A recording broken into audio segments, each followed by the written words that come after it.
It's something that's in your soul, this desire to actually go beyond the borders, if you will.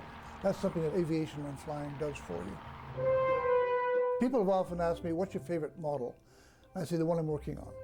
And really it is. When Wayne Foy was just 8 years old, he fell through the ice of Lake Erie. Somehow, he managed to pull himself out and walk safely home. So I broke a window to get back in the house, and of course I developed a terrible cold from this event. And so I played the sympathy card while I was in bed that week, and I saw a model aircraft on the back of a comic book. And that was my very first aircraft, and I actually still have it. It's up here on the shelf. I've had it all these years. Since that first one, he's fashioned a few more.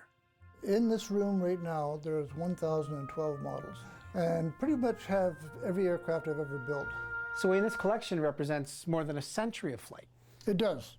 It starts with the Wright brothers, and it progresses all the way through the 20s, 30s, 40s, right on up. Vietnam era, modern day aircraft of the latest design. Contact!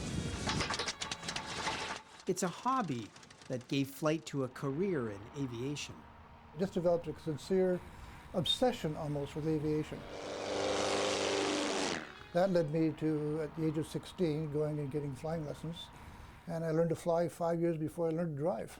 He became a Class 1 flight and aerobatic instructor, ran flying schools, earned an airport transport pilot license, and joined Transport Canada as a civil aviation inspector, finding time for models whenever he could.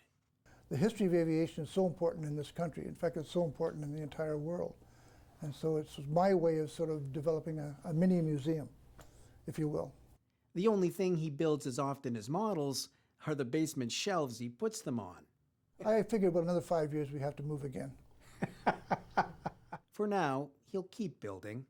Building all the time. Doesn't matter. If it flies, I build it. So in one day when you take your final flight, what's going to happen to all these aircraft? They're in my will, and they are going to Vintage Wings out of Gatineau.